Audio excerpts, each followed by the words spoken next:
Welcome back to Motkamel Financial Track. We're still talking about the configuration screens for General Ledger, and we'll pick up where we left off the previous lecture. So the first screen that I'm talking about today is going to be guarantee type. This one is used to code the different types of bank guarantees if the facility deals with these kind of guarantees. And the type that you're creating in the screen will be used in the screen letter of credit guarantee in the general ledger transactions. To add a new type, click on add. Document number is used to just add a numerical order for the types that you're creating.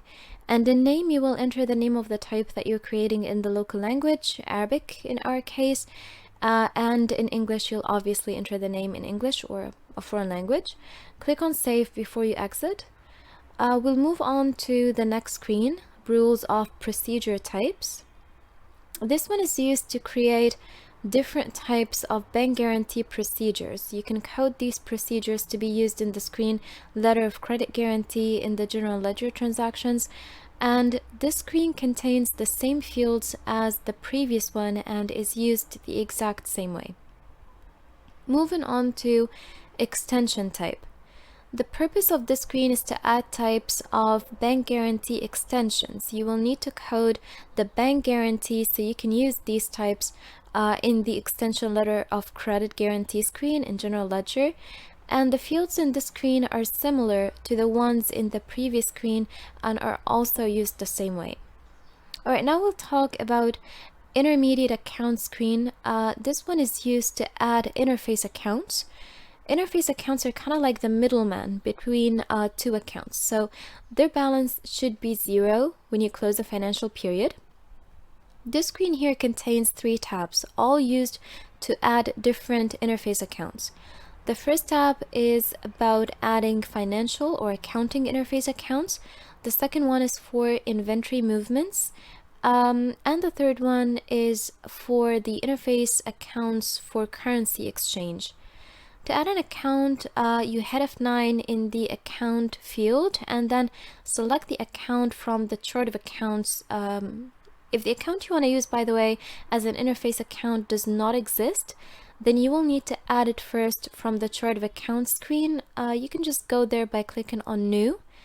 And after you add the accounts, go back to the intermediate account screen and select it. Moving on to the screen alerts. This one is used to define the company's policy regarding alert messages for the general ledger system. The user can get alert messages for things like when a check is due. You will use this screen to set up these alerts, like selecting the time at which they will appear before a check is due, and whether the user wants to get these alerts when they first log in or when they log out. You can use this screen after clicking on settings. This opens up a window you can use to set up the alerts based on your preferences, and then click on modify. First select whether you do want to be alerted or not. If you want to receive an alert, then select notify when, and don't notify basically just turns off the notifications. If you select notify when you can if you select notify, then basically you can select when do you want to receive that notification or alert. Alright, there are 3 variables to help you set that up. Show notification screen when the system start up. That means that you're getting the alert after you log in. Then we have show notification screen when exit from system, and this is if you want to get the notification when you sign out. And the final part in the screen is for the alerts for due checks, and that's by setting up the number of days before the actual due date. You set that up from notification for due. Of course, don't forget to save so that your changes won't be discarded. And this is everything for the about the configuration part. We'll move on to the inputs. The first screen is the chart of accounts, and this screen is used to code the chart of accounts. Needless to say, it's one of the most important screens in the system.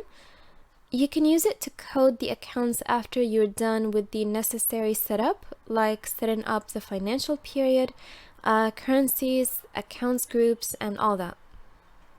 So your chart of account is going to be the base of all of your data entry and transactions and reports. And the owner of the company, or like the financial manager, should pretty much have a clear vision for how the chart of accounts is going to look before they go ahead and set it up. You build your accounts tree based on the company's size and activity. It's built over several main levels and a single sub-level. Throughout the system, the user is going to be dealing with these sub-accounts, and the system will automatically or consequently apply the right changes to the main accounts involved. This screen contains 5 tabs: the chart of accounts, and that's used to manually add an account to the chart of accounts. Operating, and this is where you can see statistical data about the opening balance, the debit and credit balance, and also the final balance for the account, which shows up in current balance. Deviations tab shows statistical data about the account throughout different financial periods. In Cost Center tab, you will see some data and the value of the cost center is linked to the accounts. And the last tab is Reports. That one is where you can bring up a detailed report about the account and print it out if needed. To add a chart of accounts or accounts in general, you can do that using the tab Chart of Accounts. So to go about that, or to go about adding a chart of accounts, you can use the method that we've clarified before. You go to the screen options in configuration in the general ledger system and use the create chart of accounts feature. Or you can use an Excel file, click on add in the chart of accounts screen here, and then you'll just click on the icon that corresponds with the Excel importing. So the third way actually is to add accounts using the fields that you have in this screen. You will click on add. The first field, which is parent account, is used to enter the main account for the account you're coding or creating here. But if you're creating a main account, then just punch in 0 here. So for example, if you're creating the assets account, your parent account code is going to be 0. In account code, you'll enter the code of the account that you're creating manually, or let the system generate the sub-account number automatically. So if you've activated the variable auto-generate to sub-accounts depending on the main account number in the options screen in configuration, then the system will automatically fill this in for you, based of course on the parent account that you've selected. Arabic accounts name and foreign accounts name are both pretty self-explanatory. In group, you will find a drop-down menu with all the accounts groups that you have created, so you can select one for this account if you need to.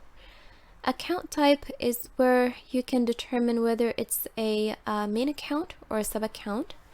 Level is where the account level is going to be filled in automatically based on the level of the parent account.